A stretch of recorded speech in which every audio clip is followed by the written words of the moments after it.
Good afternoon and welcome to Orkney International Science Festival 2021 online in this year of Scotland's coasts and waters. My name is Eric Walker and it's my pleasure to be hosting this session. Our speaker this afternoon is Matt Sillars. Matt taught photography at Inverness College for 25 years before retiring in 2019. He now manages the Inverness Community Darkroom and is chair of FLOW Photofest, the biennial international photography festival held across the Highlands and Islands and Moray. He exhibits his own work widely and has an interest in the history of photography, particularly in alternative processes such as cyanotype and lithoprinting. Today, Matt is webcasting live from the Inverness Darkroom and is going to demonstrate an early photographic process, the cyanotype, which was invented by the astronomer and chemist Sir John Herschel. This event is part of the FLOW Photofest Photography Festival, showcasing work produced by photographers from the north. Could I ask you all to please enter your comments and questions in YouTube's live chat, and I'll present them to Matt after his talk. Matt, over to you.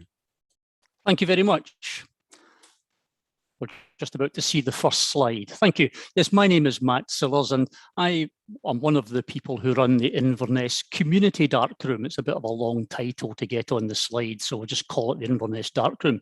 But it's a community resource in the centre of Inverness in the WASP's Creative Academy building, which is a well, it's not a purpose-built art centre, it's in the old Inverness Royal Academy building, but it has been completely renovated by an artists' cooperative known as WASPs, who manage artist studios and buildings throughout Scotland.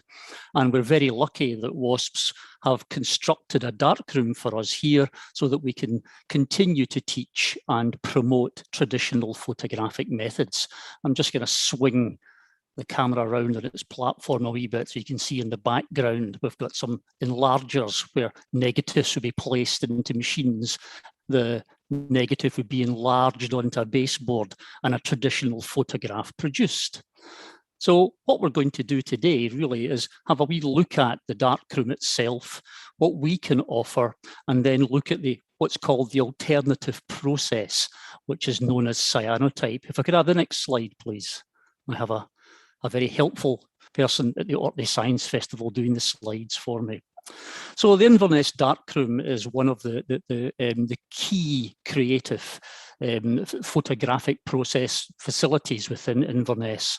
But FLOW Photofest is an international photography festival held every 2 years, and we're now running this month the third version of that. And it runs across the Highlands and Islands, and there is actually work on display in Orkney at the moment. We're supported by a variety of organisations, and you can see here that from Highland Print Studio in Inverness through to AG Photographic Labs in Birmingham, believe it or not. They have a base in the Highlands and are very keen to support the work that we are doing. The next slide, please. So the darkroom focuses on traditional photographic techniques, and many of you who are watching just now will recognise these as negatives. However, in the digital age, these are becoming things which are a bit like LPs, something which are mythological rather than something that everybody seems to know about completely. What we do is we run short courses to introduce people to how to process their own film, how to get their own negatives, and how to make their own photographic prints. If I could have the next slide, please.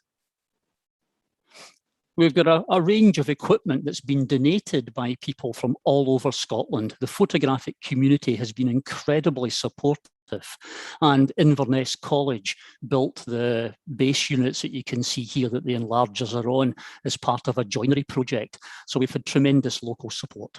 Next slide, please. We can see here people working at the very sink I'm standing at, using traditional chemicals and traditional techniques to process their materials. The next slide, please.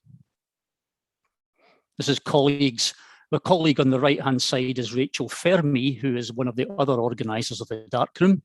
And on the left-hand side is one of our members showing off one of the prints that he has just made. And the next slide, please. Now, alternative processes, what do we mean by that term? Ever since photography was invented, really in the kind of 1830s, 1840s, the particular date is hotly debated depending on which process you consider to be the true photographic process. But no process that has ever been invented or used in photography, believe it or not, has ever gone out of fashion. Every single process is still being used today by artists, by graphic designers, by illustrators, because each process offers something slightly different to the next. It offers an aesthetic that is quite different and can often be very, very useful in advertising, for example, if you're trying to make a different impact for your product. But also if you're an artist, you can exploit the particular aspects of a process. So although we have a dominant process at the moment that is digital, traditional methods such as black and white film are not just simply the only process that we can use as photographers. So we can go right back to the very beginnings of photography and we can still find the materials, we can still find the chemicals, and we can still find instructions on how to use them. And we can create and produce work in many, many different ways. So for example, work is produced on metal plates. And at the moment in Anlantyre in Stornoway, there is an exhibition by Simon Riddle using metal plates and very, very old photographic processes. And Simon is looking at the way in which the aesthetic of those images works well with images on mental health and post-traumatic stress disorder. So Simon is merging the aesthetic of the piece with a message that he is putting out. And his work will be on display in Inverness round about Christmas as well. Egg whites, believe it or not, are used to suspend light-sensitive materials. Silver salts, for example. But all processes are still in use today. And one of the earliest, I think it's actually the third ever invented, is known as the cyanotype. Could I have the next slide, please? Now, here are examples of cyanotypes taken from a number of people. Well, the one on the left is Lucy Telford from the Aberdeenshire area, and on the one on the right is by Clover, an artist working in Shetland, and the one in the middle is by me. And this is the type of image that the cyanotype produces. The cyanotype is a photographic process which doesn't use silver, it uses iron. And as a consequence, we get this Prussian blue effect, a very dramatic and deep set of blues. We can modify that in different ways. As you can see, the image on the right doesn't just contain blues. So there's a process of modification that we can engage in that artists can exploit and develop and use. But we also don't have to simply produce a square image, as you can see with Lucy's photograph, where an imprint of a hand has been used to place the sensitive materials in. So we get this image within an image. So the creative process that Cyanotype allows is really quite enormous. Could I have the next slide, please? Excuse me, I'm a bit dry in the darkroom. The air quality in here is slightly different when you haven't got the expeller fans on. Now, the cyanotype process produces a stable image, a blue image, hence the term cyan. And it uses two very, very simple chemicals, ammonium iron citrate and potassium ferricyanide. Now, I do have links that people can follow if they wish to email in later on. We'll be able to give you our information, I would hope, and I can send out information on this. But of course, YouTube and general websites on cyanotype are rife. So there's a tremendous amount of information out there for the beginner who can begin to dip their toe in the water of cyanotype. Interestingly, cyanotypes were not originally invented for photography. Could I have the next slide? Sir John Herschel developed the process way back in 1842. And although photography as we know it comes from the work of a pioneer of photography by the name of Fox Talbot, It's gone through a whole number of different styles, different forms, and chemists and scientists, particularly based in St Andrews, believe it or not, explored many, many different light-sensitive chemicals and light-sensitive approaches, trying to not just create an image, but to stabilize that image and retain that image. Many chemical processes would make an image that would then fade incredibly quickly. We can actually take plant-based photography is quite a cool thing to engage in at the moment. And we can treat the plant with a chemical that allows us to use the plant as a stain, which will be light sensitive and which will take an image. But unfortunately, when exposed to daylight, it fades very, very quickly. So really the key to photography was not the creation of an image, but it was the stabilizing of an image so that it could be retained and kept. And then a little Fox Talbot discovered that not only could we keep an image and make it stable, but we could reproduce it.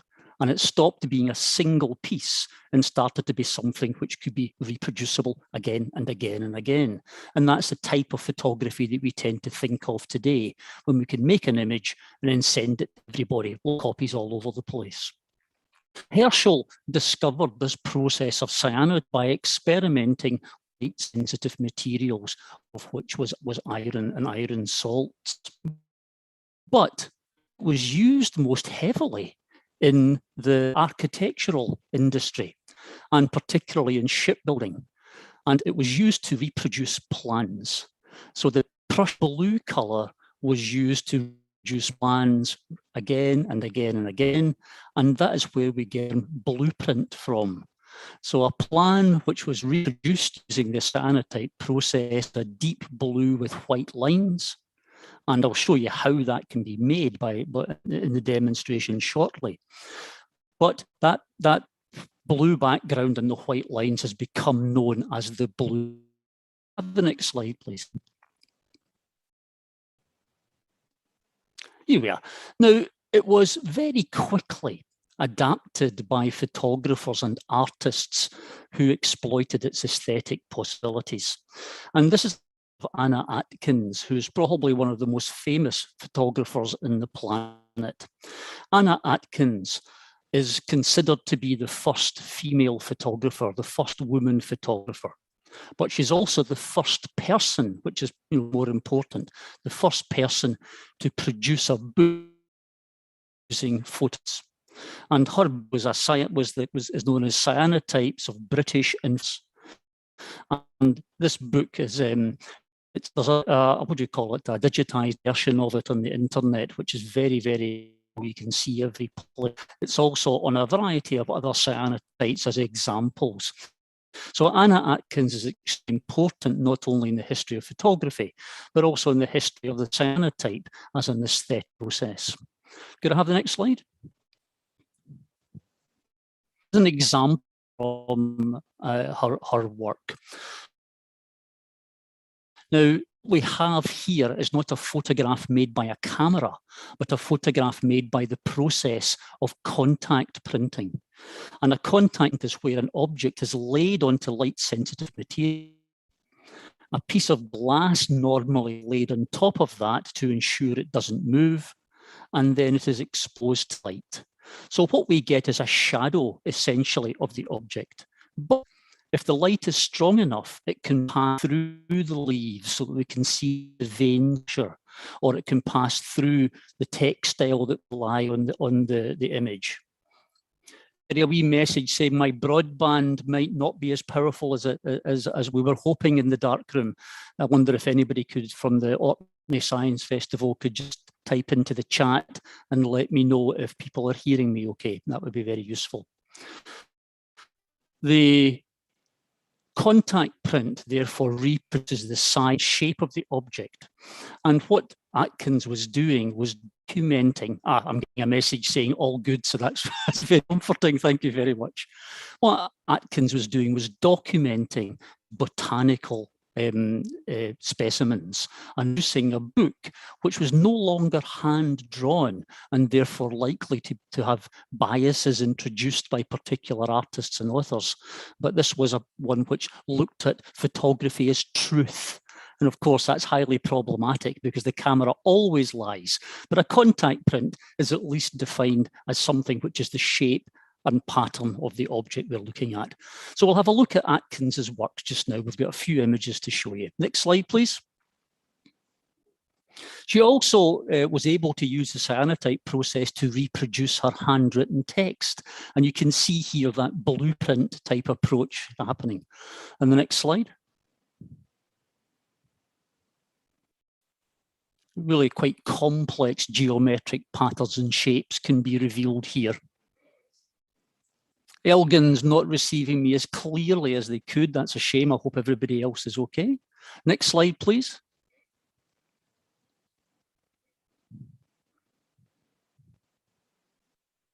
And the next slide, please. So quite fascinating shapes and textures and patterns being revealed here. And the next slide, please. Now remember, these were made in 1853, so quite a long time ago. Now, how do we do it? How do we go about doing it? We can actually simply purchase the chemicals now. They're kept within a small black bag here, just in order to keep them protected from light. But we have a chemical A and a chemical B. One chemical is the potassium ferrocyanide, and the other one is the iron ammonium citrate, ferric ammonium citrate. And all we do as photographers is simply mix these two chemicals together and coat some paper with the chemical. And it produces this bright yellow color, which when exposed to ultraviolet light, changes to a stable Prussian blue. And this is why it was known as a sun print, and why we're calling this session Moving into the Sun, because the sun, the ultraviolet light from the sun, was what was used by early photographers to expose the image. Now, this can take a long time if it's very cloudy, but under normal circumstances, it only takes a few minutes. I think 5 or 6 minutes is probably the longest I've been doing this summer because the weather has been so good. I'm just checking that everything's okay. Everything is okay in Forres, so that's great. Excellent. So what I'm going to do is coat some paper. Now, the paper can be anything. It can even be fabric. Lucy Telford, that I mentioned earlier on, often uses ripped up cardboard, and she uses the way in which the torn cardboard edges develop some kind of a different aesthetic for her that allows her to challenge the viewer in different ways. So the way in which we are doing it just now is exploring simply coating paper, but you can coat absolutely anything with it. And the next slide, please. Okay, so we're going to have a wee go at it now. So if we could switch the slides off, and that will come to me on the big screen in here.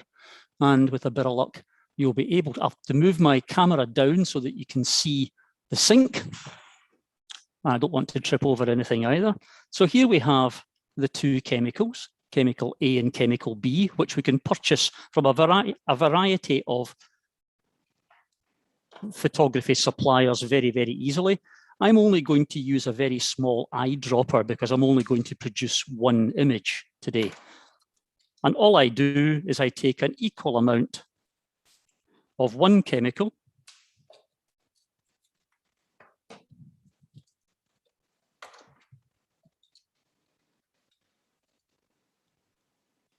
and the other chemical, and it's not something you have to worry about terribly much in terms of accuracy. We're not looking at volumes to the millimeter here or the milliliter here.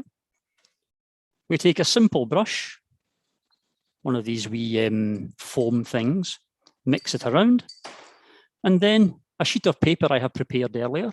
And this is just a sheet of cartridge paper taken from an artist's book.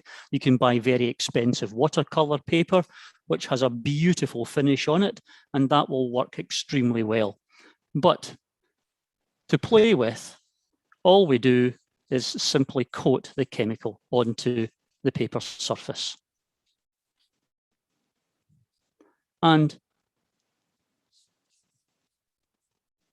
I like to leave it with these kind of bizarre distorted edges because I think they look quite good aesthetically. But we would normally have to leave these to dry.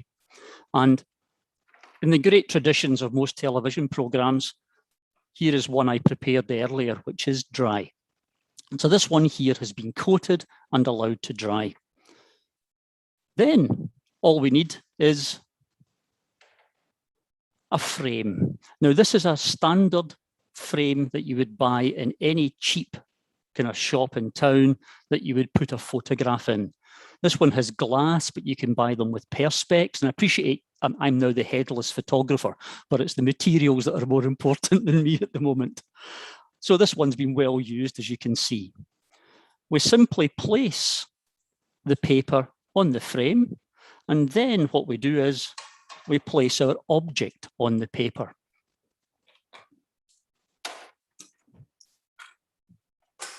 Now, for ease of simplicity, I'm simply going to use a feather. Feathers produce beautiful images. So I'm laying the feather just simply on the paper. I'm placing the glass plate over the feather and arranging the feather so that it sits in what I consider to be a nice position. Now, you can use clothes pegs for this next bit, but I've got these wee clamps, which are really quite handy. They just squash things together quite nicely. There we are. So that just makes sure that this doesn't slip and it's in there. Now, you can coat the paper in your own kitchen. I've got strip lights here, so there's no problem at all. It's outside where the UV is strong that's the problem. I also use my garage, and leaving the garage door open, I go into the garage, I coat my paper on a long bit of wood, and then shut the garage door and leave it to dry overnight. Then the next day I go in and I pop it into a black poly bag just to keep the paper completely safe from the UV light until I want to use it. So this does not require a darkroom. It doesn't require any technical facilities in any way at all. It's an incredibly simple and straightforward process. So I'm doing it in the darkroom really to advertise what we can do. So what I need to do now is expose this to UV light. And of course, because I'm inside, I'm not able to use the sun as I would normally prefer to do. So what I have instead is a UV light system that I made. So here we have UV lights in, this was one of these plastic storage boxes. I cut the side off, and from an online company, I got UV lights that are on a kind of a long chain that you can stick to things, so you can make it look kind of interesting patterns when you put the lights out. And all this does is it just simply shines down onto the paper. But I'm going to have to go off my microphone because unfortunately when I picked it up, it switched itself off. So give me 2 seconds, I'll just repair that.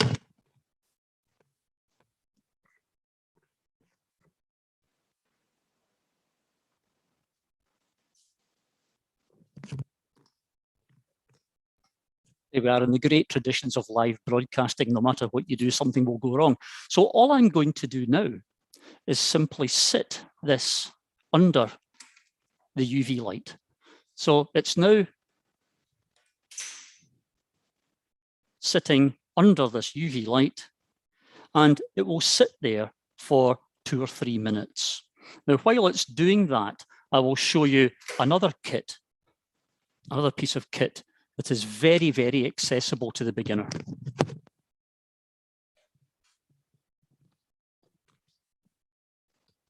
This is a small UV light box that people use for doing their nails. So you can buy nail varnish kits, which you then seal using ultraviolet light. So this very, very small UV kit works off of a USB connection, and it costs £10 online. So they're very, very cheap, very cheerful. You can make lovely small ones, but because this is portable, you can also move it around and you can begin to create patterns and shapes. So it's really very, very flexible and very, very useful. Now, what I'm going to do is have a look now at what's happening in the device here. So I'll take this out for a second or two, if I can get it out. And we can begin to see now that it's beginning to darken. The yellower, it was a yellowy green really colour, is beginning to darken. So we'll just leave it in there for a second or two longer and we'll see what happens.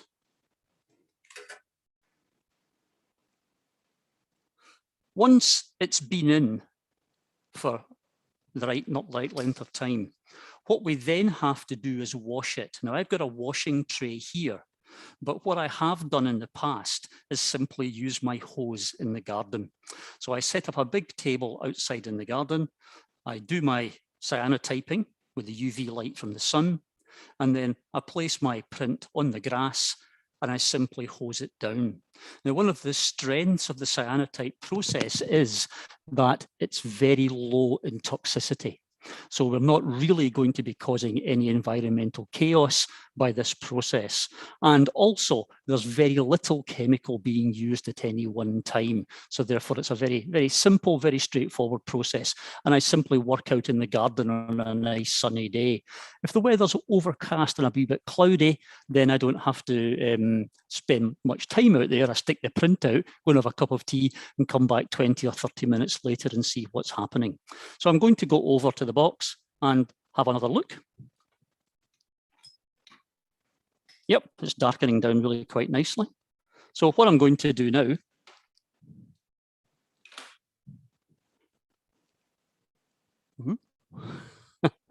don't want my laptop to bite the dust. That would be a bit embarrassing. Is I'm going to take the glass plate off, take the feather off, and you can see that the shadow of the feather is there. So we have this area here, which has now been exposed, this area which has been protected from being exposed. So chemical change has taken place here, but has not taken place there. Now what we're going to do is wash this, and what it will do is it will wash away all the chemical which is no longer stable. In other words, the chemical in here will wash off, but where the chemical change has taken place, this will remain, and this will therefore become Prussian blue. The effect intensifies overnight. So it's just got to make sure I don't spill everything everywhere. There we are. So I hope you can see this now. So I'm now just washing this. I'll try and lift it up so you can see it a bit more clearly. And we can see the blue beginning to appear. Now, I didn't give this terribly long under the UV light, so it's not going to be the strongest effect on the planet, but nonetheless, the technique is here. Now, it usually takes about 3 minutes to wash.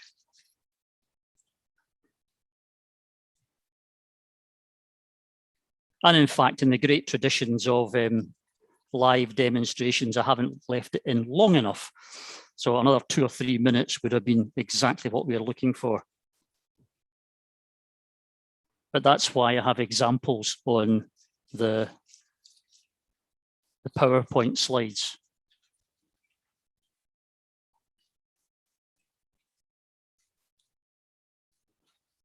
But you can see that the blue is beginning to appear quite dramatically now.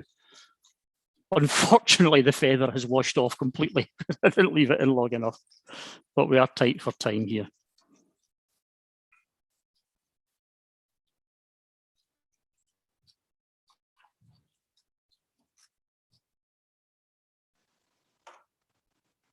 I'll just dry my hands. Excuse me.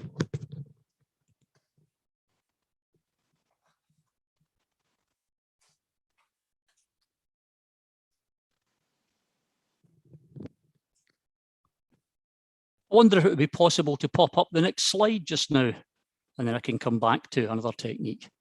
Now, what we've just looked at is known as the dry cyanotype, where we allow the paper to dry overnight, and then we just simply treat it as an object.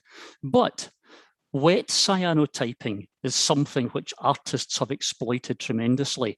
And a friend of mine, Alan O'Brien from Inverness, who shares his work on Instagram a lot. So if anyone's looking for some really, really beautifully produced wet cyanotypes, should contact Alan or have a look at Alan's Instagram site.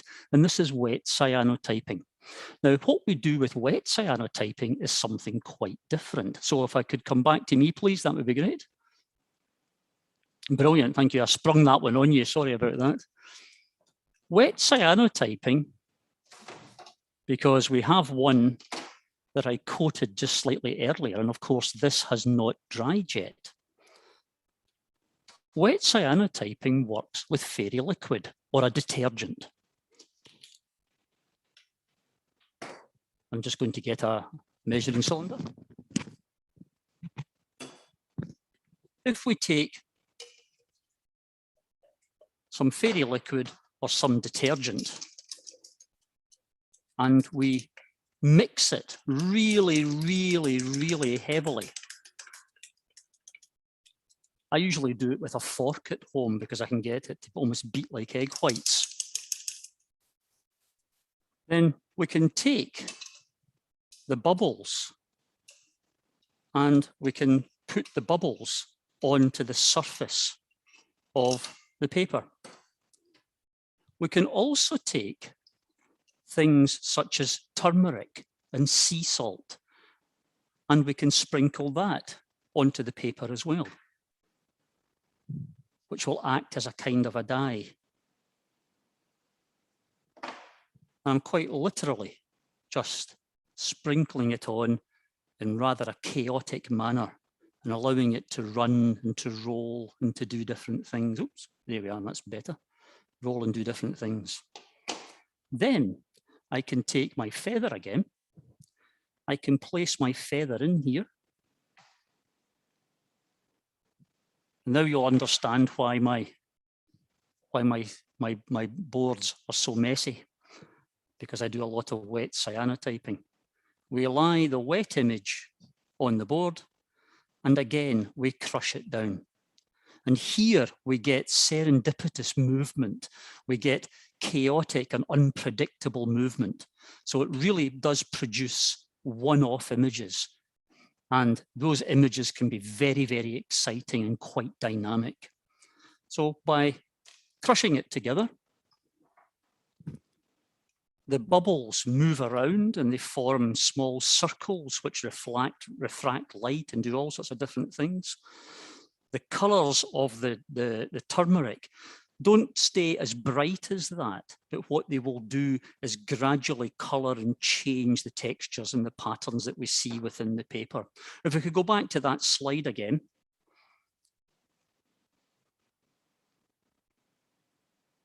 Oh, yeah, excellent, that's fantastic. So we can see the slide on the right-hand side, so not the slide, we can see the image on the right-hand side. We can see the colours. You can see the shapes and the patterns in the background. And those patterns are created by that massive bubbling of the fairy liquid. So the more intense you can get those bubbles and the more dollops you can get to place on it, the more those patterns will develop. And we can put sea salt on. I sometimes use things such as Leah Perrin's sauce, and I sprinkle it wildly over it, big dollops of it. And what this tends to do is this liquid traces its way around the edges of the object. So we can see on the right-hand image there down the bottom left-hand corner, we can see those leaves are beautifully outlined. And that's where the chemical has run round it because it's still wet. And we don't get that effect at all when doing a dry cyanotype. The image in the middle, if you look at the top section of that, you can see the effect of the bubbles in the detergent, the foamy detergent bubbles there.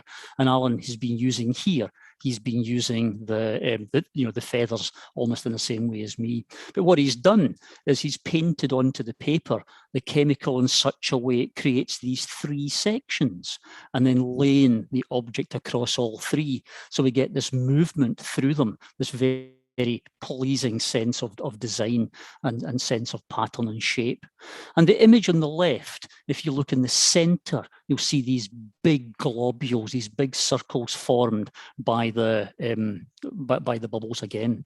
And one of the really nice things is that if you use leaves, particularly dried leaves, then they become very wet and soggy as part of this process. But then if you dry them out again, they continue to degrade and to become, I suppose, degrade's the correct word. They degrade in such a way that they look absolutely fascinating. And we get these explosions of parts of leaves where we see the structure, we can see the stem, we can see all these elements of it. And the wet cyanotype process really lends itself to that. It's a very evocative process, almost producing moods and emotional reactions in people. Unfortunately, the wet cyanotype takes a long time to make. It can take between 15 minutes and half an hour to get a basic one. So I can't demonstrate one here today, except to get it to this stage here, the stage where we would simply have it prepared. We would then stick it under the UV light and we would give it a blast and come back and examine it and see how it's looking. The darker it gets, the more powerful the effect will be. And some people leave their wet cyanotypes out overnight, and they also don't put them under glass. They leave them in the elements. And the Stills Photography Gallery in Edinburgh during the first lockdown ran a cyanotype project where people were asked to put coated papers in all sorts of weird places, like compost heaps, for example, and then 24 hours later to wash them down and see what type of image they created. And Stills put an online exhibition up, I believe, on this, which was absolutely fascinating. There was all sorts of different types of images being created. So what I want to do now, before we move on to questions, is have a look really at some work that has been done on cyanotypes, which hopefully will stimulate you and encourage you to go out and make your own. So if we could move on to the next slide, please, that would be great. So Lucy Telford is, as I said, one of the artists that I find inspiration from. And Lucy doesn't just work with objects. And this is one of the strengths of the cyanotype, that in the modern age, we can take a digital image that we've made with our camera and we can print it out on acetate. So using a normal inkjet printer, you can print out a photograph any size you like on a piece of plastic, a piece of acetate. You can then use that as your negative. So you can place that upon a dry cyanotype piece of paper, put the glass plate on top to keep it sharply in contact with the paper, and expose it to light. And here is an image that Lucy has made in that way. And of course, the way in which you coat the paper means that the image edges might become blurred, might become distorted, might become broken. But this one here has been made simply with an image taken on a digital camera, transferred to acetate, and the acetate image used as a negative within the process. This does help it become slightly reproducible, but of course, the coating of the paper will vary each time. Could I have the next slide, please?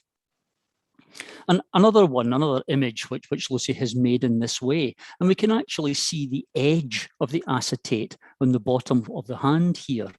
And we're often looking for images when we're working in cyanotype that will be conducive to the aesthetic. Not every image works well blue. And in fact, in the early days of photography, cyanotype was considered not suitable for landscapes or portraiture. But I think, as you can see from Lucy's portrait previously and this image here, that actually, it's perfectly capable of being used in many, many different ways. Would you have the next slide, please? Now, cyanotypes don't have to be blue. We can take the finished product and then we can stain it, or we can dye it, or we can tone it using different chemicals. And here is one which Lucy has produced using the traditional cyanotype method, but then stained, and I believe this has been stained with tea.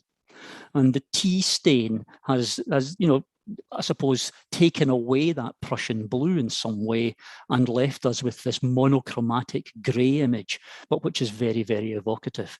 And here Lucy's been playing, I think it's with children's dolls, bits of cut up paper to make these kind of wing shapes. So she's doing all sorts of different things in the creation of the image, but the image is finally made using the cyanotype process. And the next slide, please. And this is Clover, who's working out of Shetland. And Clover has a really, really interesting Facebook page and sells work across the UK. And I really enjoy the formalism of this kind of work. She goes for very, very deep blues, coating the paper carefully, measuring the chemicals out more carefully than I did in order to get this very, very deep blue, and laying the feathers in a really beautiful pattern, so working the pattern itself. Of course, when you're using the glass plate to hold the feathers to the paper, then each time we change it and put a new piece of paper in, we'll never get the feathers back in exactly the same place. So therefore, these are individual pieces. We may have themes that we're developing. So we may work on a theme of a feather or a theme of a particular piece of grass, for example, but the images themselves will be uniquely different. And the next image. And here is a very similar to Lucy. We have the acetate being used from a negative or to create a negative. And this one is producing this very, very dramatic image. And I think one of the nice things about the cyanotype process is it's not capable of reproducing a beautiful tonal range like a kind of a traditional black and white photograph would be that we would think of today. But it produces this quite graphic, blocked up shadows, blocked out whites, and so we can get a lot of drama out of it, as well as using the granular structure of the paper base itself to produce an evocative finish. The next slide, please. And here we have a really absolutely, kind of gorgeous wet cyanotype where different materials are being used to play with the image. And of course, we don't really know what's going to happen here. So there's a huge amount of serendipity involved, although skill and experience develop and build up. So therefore, it is possible to have an understanding of what will happen. But an exact prediction, sadly, never. So the wet cyanotyping process is one that when I discovered it, I really got hooked on and I really, really enjoyed it. And what would the next slide be? The next slide. Yes, here we are. So we can mix the forms and shapes. So the kind of grasses or the seaweeds rather at the bottom here being used in order to block out things, but a screen print or something else being used on cyanotype. It has to be transparent, remember, so we can't use something that's physically resistant to light passing through it. But nonetheless, we can reproduce different types of artwork, different styles and different approaches. So although this is very, very far removed from Anna Atkins' earlier work, and it bears no resemblance to a wet cyanotype, it is using the cyanotype process in order to produce this rather beautiful image. And the next slide.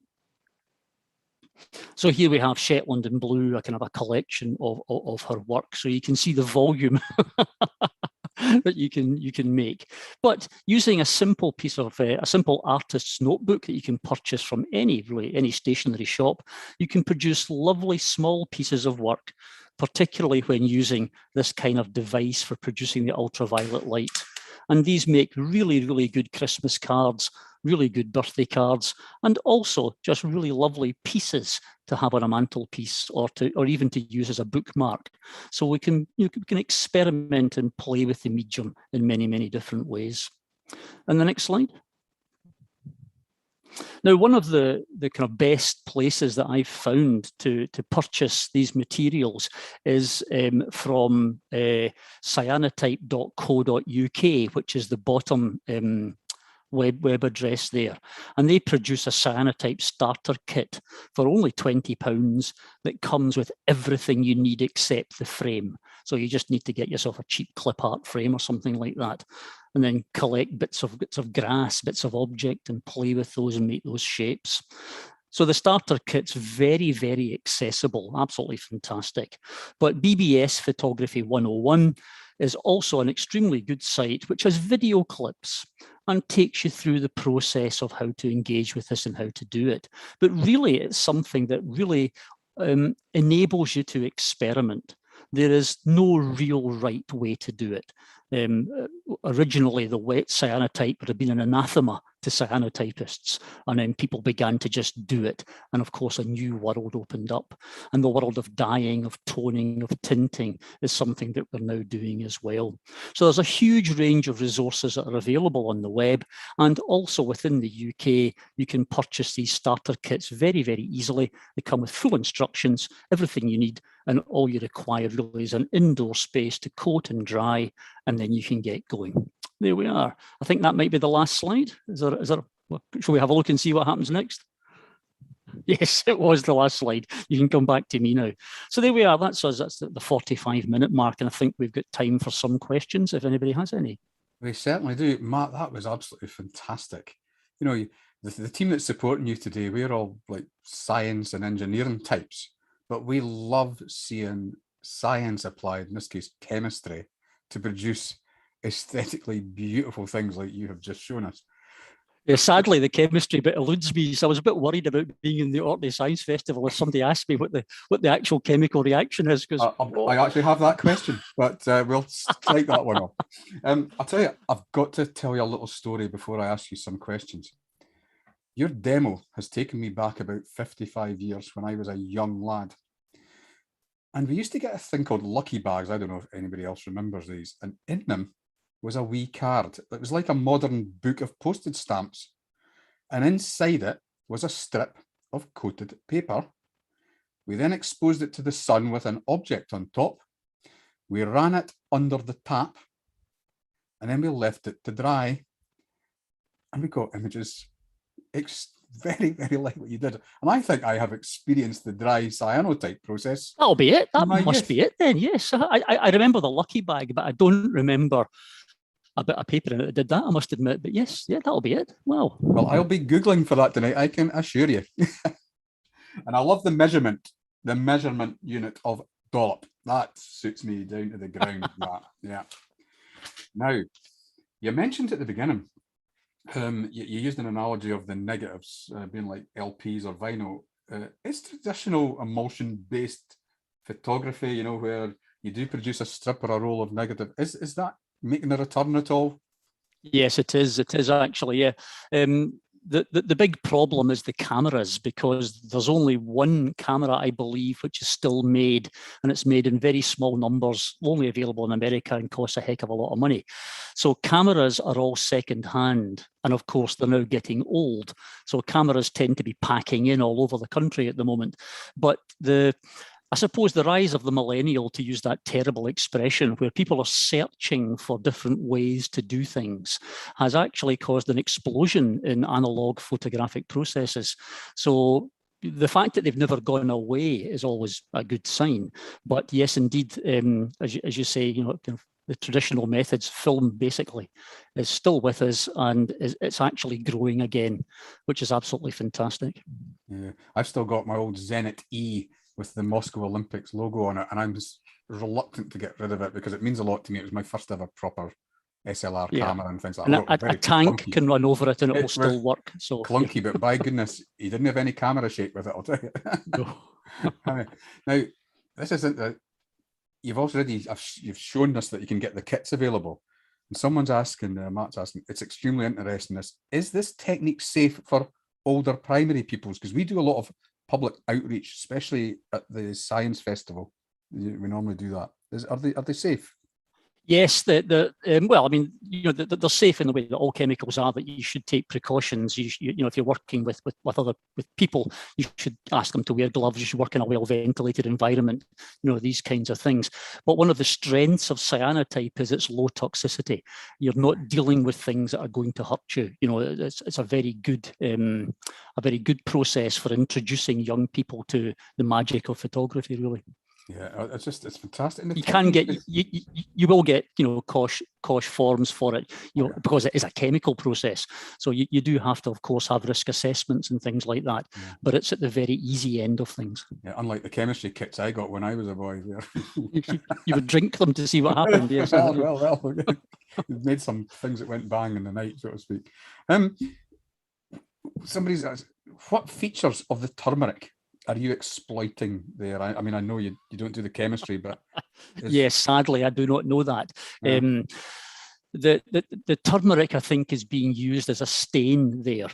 So it's simply the color, what the element that makes the turmeric, have its bright, vibrant, rich color, is what's being exploited there. I don't know what the chemical component of turmeric is. Essentially, what we do is we raid spices and we dab them on and we see what happens. And it can be really quite extraordinary, or sometimes nothing happens and it washes away. So I'm sorry, I don't actually know about the specific chemical constituency of turmeric and how that's being exploited. Sorry. Yeah, that's okay. And I loved your use of what was it? The Worcester sauce or whatever. Yes. Yes. Yes. Well, Worcester sauce just as well. And a brown sticky sauce would probably do wonders too. Yeah. No, but there's obviously a lot of chemistry going on stains in there. and dyes. I think the idea here is stains and dyes. Yeah. That if you have something which will leave a powerful mark on something else, then it might be useful in cyanotype to produce an aesthetic effect. Yeah.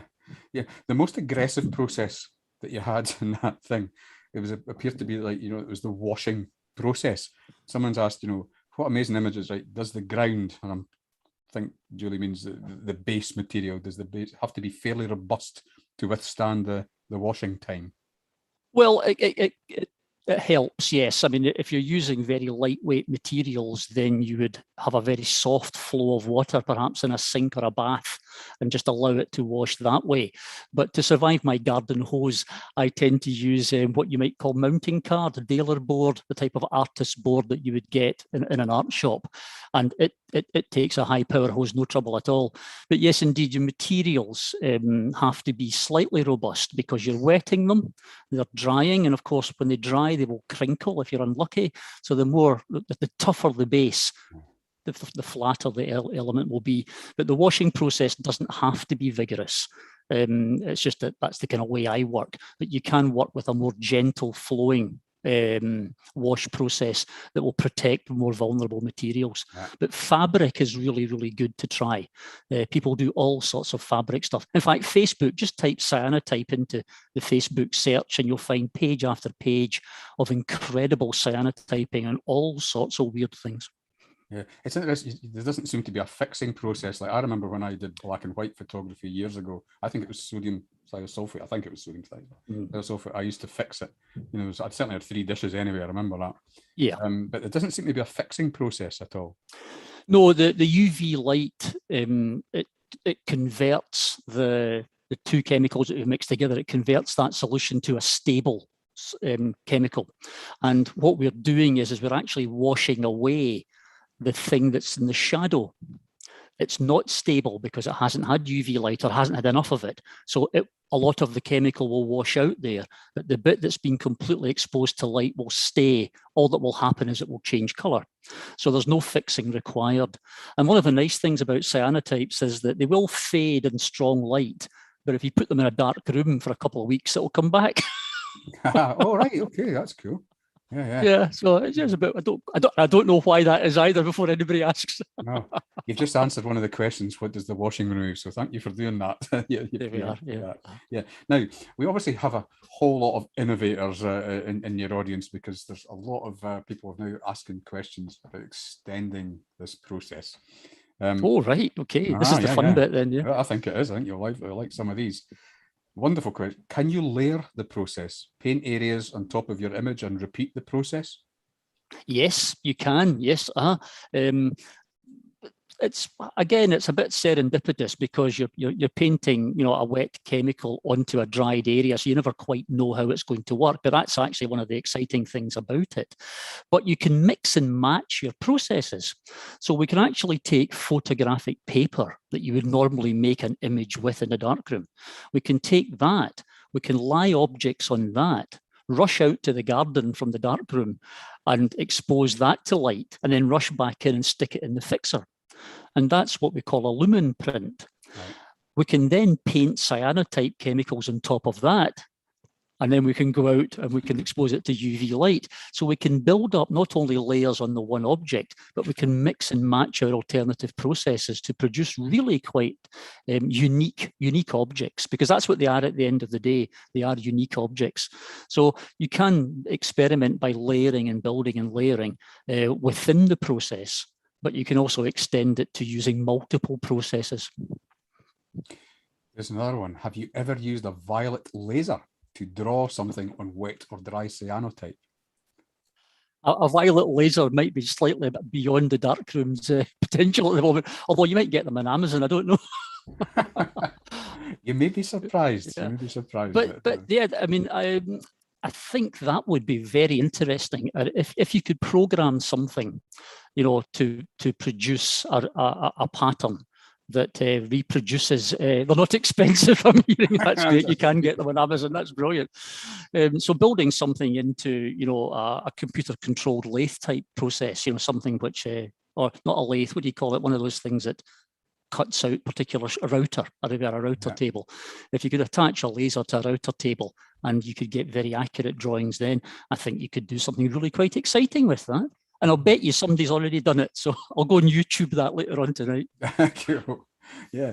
It's this what I call it, presumably variously transparent objects permit shades of cyan. And I think you showed that with some of these beautiful, beautiful images at the, you know, in your presentation there.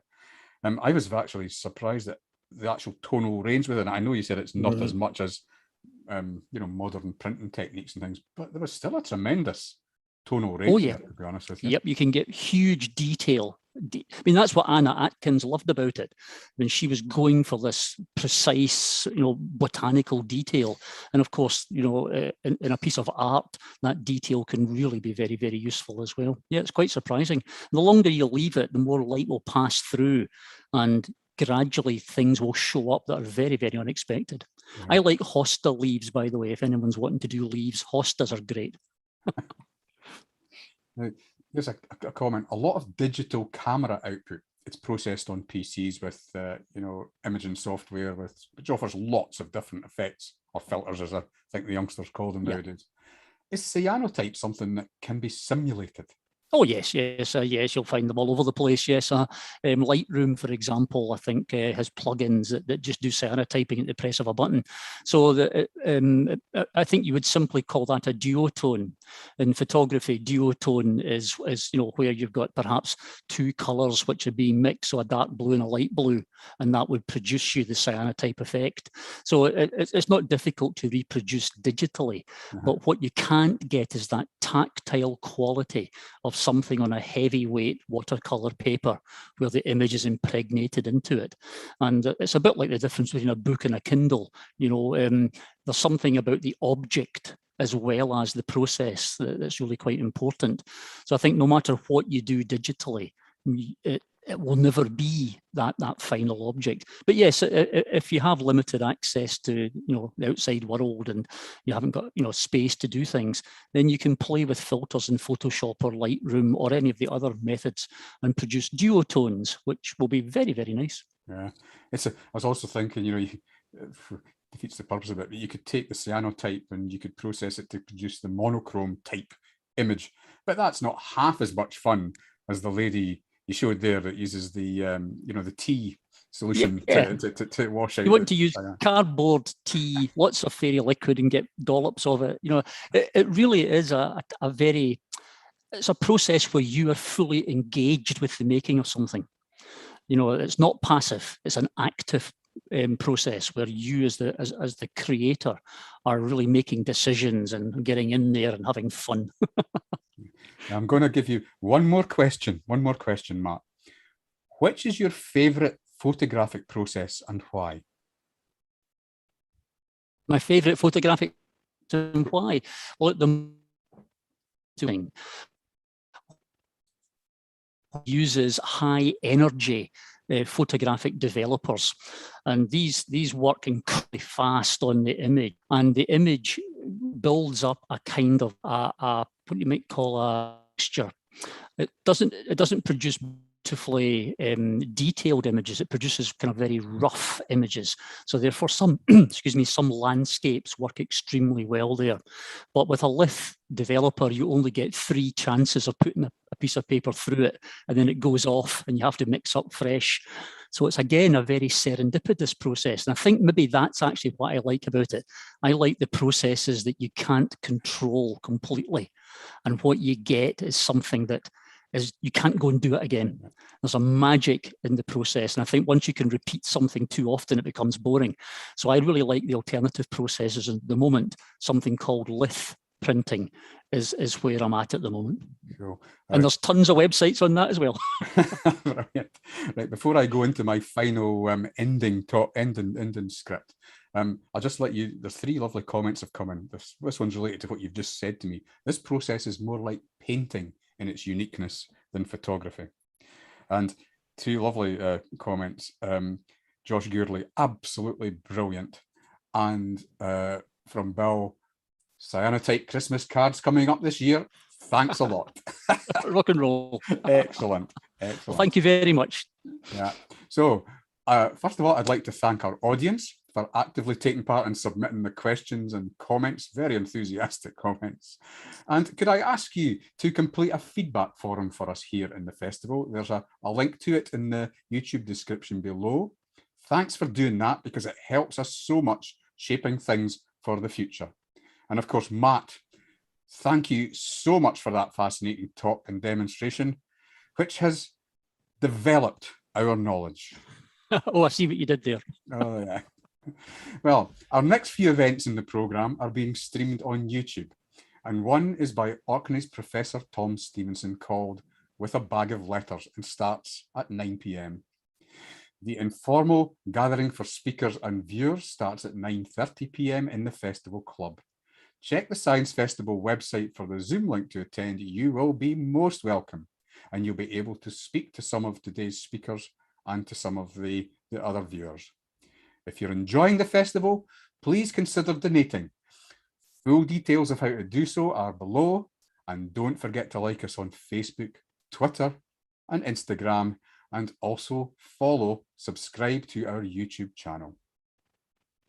Anyway, that's all for this session.